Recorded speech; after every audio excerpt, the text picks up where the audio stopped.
to the Trades Council.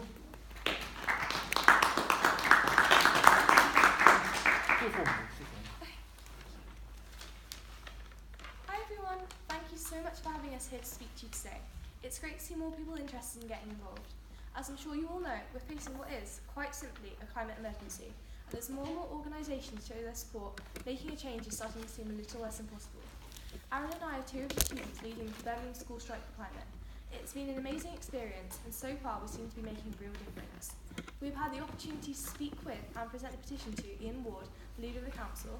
We've had participants shown on local press, including Midlands Today, the BBC and Free Radio, and have had the privilege of talking to people at Friends of the Earth Birmingham, the National Education Union, a Northfield Forum meeting, and now a Trade Union Council meeting.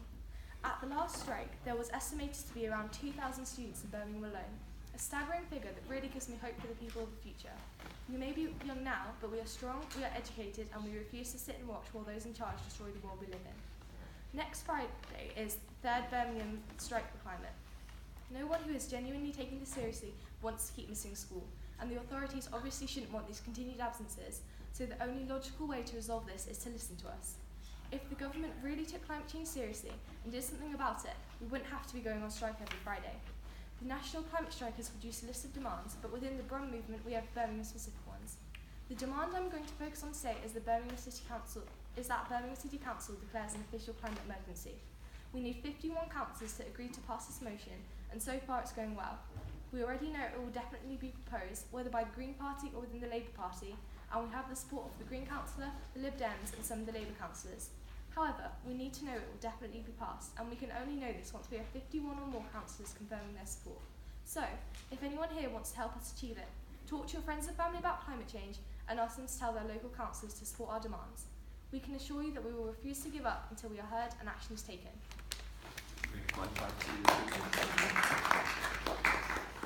Climate change is an emergency. It's more than the well-known facts of sea level rises, air pollution and global warming. If we choose not to act now, then the human race itself may become extinct, taking with it countless other innocent species. If we don't act urgently and meaningfully within the next 11 years, then we will enter a point of no return. A positive feedback loop that will harm hundreds of millions of people. Famine, disease, mass migration, frequent extreme weather events. Ultimately, death by our own making. It could be so much different. Right now, we can act in a way that will protect, at the least, hundreds of millions of people. You may think that this is all up to the wealthy, powerful NGOs, politicians, international collaboration groups and business people, but you'd be flawed. The beauty of this issue, and the very reason that we campaign, is that everyone can make a difference. Your identity and place in society don't hold you back from doing your part. Countless governments have chosen not to act, or done something to help only to have it reversed by later parliaments. That might be how politics works, but the climate doesn't wait. Since 1866, your union has supported the marginalised, desperate and everyday worker in Birmingham. This is the moment of enlightenment, when we realise that the biggest threat to us is the climate, and we need your help. Some more of our aims are that we want to see the council focus on cycling infrastructure, cheaper public transport and tighter building regulations. In Westminster, we need to see a national state of climate emergency, as put forward by Caroline Lucas and Clive Lewis, as well as a commitment by the Department of Education to further incorporate climate change into the curriculum. As young people, we also recognise the problems in our schools. We need recycling bins, PSHE lessons, awareness days, vegetarian food in our canteens, empowered student councils and the promotion of greener modes of transport. If you don't see us soon, and the further measures needed to prevent uncontrollable climate change will not become active in time. That's where we come in. So far we've went on strike twice, and we'll be again on April the 12th. We believe that in the midst of disruption, especially things that we take for granted, change will come. By going on strike, we're making our voices heard, telling government that we won't settle for less, and informing the public of our cause. We hope that you can support us now and in the future to bring about climate justice for us all. Us, our friends, family, children, lovers, school friends, colleagues deserve climate action. Thank you. Have we any questions for the two speakers?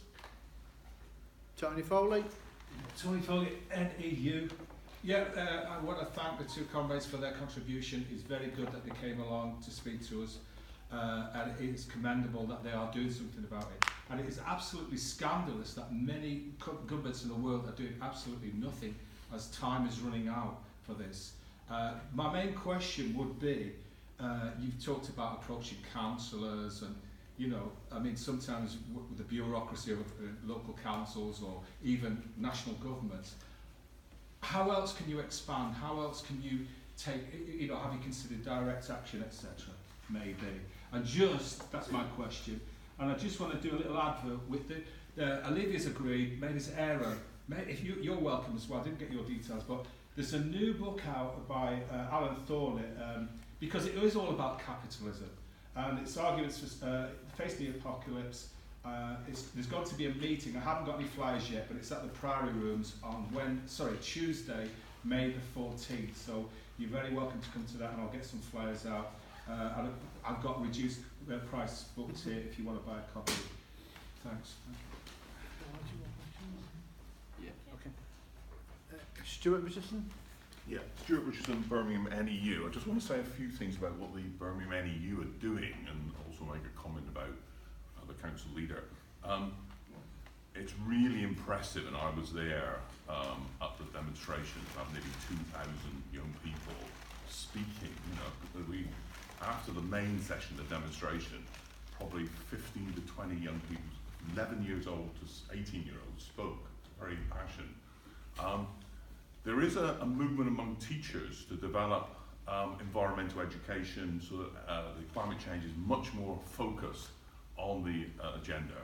And it is actually within the national curriculum, so you're not actually breaking the law. One school, Sally Park Girls, the head teacher is supporting the development of environmental education. And we hope at our next meeting of the NEU to have Louise Machin and some students coming along to talk about their experience of their students in actually developing environmental education as part of the national curriculum. So I think it's very important we do that. And there was a suggestion earlier that the NEU try to arrange for these young people to speak in schools, you know, on their theme. It's very good you've spoke to the leader of the council, Ian Ward, but I've just been upstairs and Katie was there, and I find the vacuousness was unbelievable. You know, the notion, he spoke for about 15 minutes, and did he actually propose to do anything? No, he is targets now. For instance, a simple thing, I was at the council meeting on Tuesday, a petition was read out by a Labour councillor that the flats in our area have no double glazing. Surely that's a basic thing the council should be doing to stop people being cold, but also to waste heat, you know. What is the council doing on converting its petrol, diesel cars to electricity cars? As far as I know, virtually nothing, you know. So what we need from the council is not just statements that in 2027 that we're going to reduce the carbon footprint by 60%. We need actual practical things that they're doing, which I don't see very much of, to act. And that's what I think the movement's got to focus on, and I think the students are very good in raising those questions. You know, demanding the council do some real practical things to reduce. Just lastly, I mean, one of the disasters recently is the result of bin strike. I live in a block of flats, and there is no recycling taking place. There's no collection of recycling, so all the recycled paper and plastic is just dumped into the main bin. So how is that a green strategy, you know? Anyway, I'll leave it at that. Mike? Yeah. More bit of information, if you like. There are less than 100 companies in the world that are responsible for 75% of greenhouse gases. We know who they are, they're mainly the oil companies, etc. These are the people whose cars are being drove up and down our streets, etc. And the thing is, there is no, corporations do not include on their balance sheets the environmental pollution that is being created. If we could measure the amount of damage that they were doing, surely we should be taxing them to resolve the problems. Because when they have to start affecting their profits, that's when you'll see them doing something about it. If you can, I wrote down here something. If you can imagine that you could build a machine that uses solar energy to remove carbon from the air and turns it into a beautiful, strong and sustainable building material. We call them trees. And the railway companies are going to demolish 2 million of them this year. Thank you, Mr. Chairman. Okay, thank you. I'll take one more. Brian, Birmingham Antiques. I'd just like to say well done for coming here. And what I like about your talk is that you've included things to do rather than protest. Now, we can protest against governments and NCOs, but I like the idea that you're positive in saying what we should do, even at local level. Thank you. Okay, I'll take one. At the request of our speakers, one more. Kathy? I just want to mention there's two different sort of existing campaigns that fit very neatly into this. One's the one on asbestos in schools, because it's still very much an issue to try and remove remaining asbestos within the school structure. That's very much an environmental issue. And also over diesel fumes. I mean, there's quite a few things that can be done both in workplaces and in the environment, and schools is quite central to that, because schools can take up issues like getting parents to cut off the engines when they're dropping the children at school, or making sure that the children even walk at least part of the way, rather than be outside and driving up to school and creating a lot of fumes around the school. So they're very practical things that can link up with existing campaigns. Okay, thank you. No further questions. Would you want to answer those? Comments?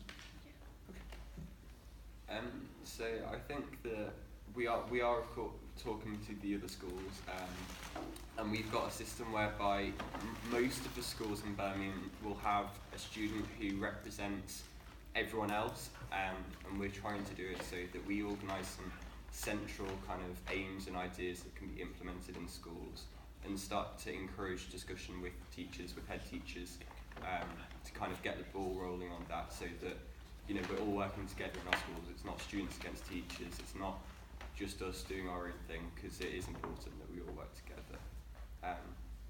And yeah, we would love to get on board those other ideas as well, because they do harm us as students, and it's important that we get against them. Yeah. You can ask the question. I can't speak until Okay. that man allows me to. Like a head teacher. Worse. Worse. Okay. Okay. Richard? Yeah, I think Richard Hatcher in a year. I think the point that Brian made is absolutely right. That it's easy coming along to these meetings and bashing the local authority. Where we practiced at that. You won't get off lightly. I'm sure I won't. But the key thing is, I think that we need to come up with a set of proposals, demands, that the council should be working on. To do that, we first of all actually do have to find out what the present position of the council is on things, otherwise we just look stupid. But I suggest that we put that on the agenda of our next executive meeting and really address it with the aim of producing a manifesto for climate change in Birmingham. Yeah, so because we're part of the climate strike, student climate strike, so like I said, we've produced demands for the council ourselves, one of which is the climate emergency thing, which we've spoken to the councillors about, so we do know what how the council stands on that roughly, and we also are proposing that they take public transport a lot more seriously. Like they work on making it safer, more easily accessible, because we believe that if public transport and like walking and cycling are like more encouraged and like are made to be the better option, then that will like vastly reduce the emissions of the city. And then also, like Aaron said, another of our demands is to get climate change like spoken about in schools. So we're working together like with our teachers, with our head teachers, to get it introduced into the curriculum, to get like recycling, vegetarian options introduced at school, because it's all like we need to work together, because we can't be working against the council or our schools. Like we need to be working together to make sure that like something gets done. Absolutely. Yeah. Okay. Brother there, and finally Noel. Yeah. Brother. Paul Barnes, representing Acorn Tenants Union and Unison West Midlands Communities. More of a, I'm breaking the first deadly rule, which is a statement rather than a question, but just to say, yeah, fantastic what you're doing, great to see young people really engaged. The key focus I would say for yourselves has got to be about movement building. You've got your aims, they're perfectly clear. Everything has got to be about mobilising young people, because the aims aren't going to mean anything unless you've got the people to back that up. So continue doing what you're doing, continue reaching out into your schools, try and create fun, entertaining actions, try and keep people engaged, and you'll do great things, I'm sure. And finally, Naeem. Well, I think this is very encouraging to listen to young people, trying to fight for our environment. And I think you've also done quite a lot of work. It seems you know what is required, you know what should be on the agenda for the councils to do. And I think maybe following on from Richard Hatch's suggestion, I think what we should do as Birmingham Place Council is to encourage young people in Birmingham to work out a manifesto for an environmental Birmingham. And I think that would be a good start. Yeah. Maybe that's what we should do, ask them to come along and be part of writing something that we can then take to the council and try and pressurize them into doing it. Finally, I think just a matter of information, I think you said you're taking an action on the 12th of April. Are you aware that HSBC is having its AGM? And a lot of the groups are going to be outside there. I'm assuming you're going to be there as well. So linking to the gentleman at the back's point, on the 12th of April we're starting off at the ICC, because that's where the HSBC annual general meeting is. So we're going to protest against their investment in coal power stations in poorer countries across the world, before moving to the council house here. Yeah. That's it.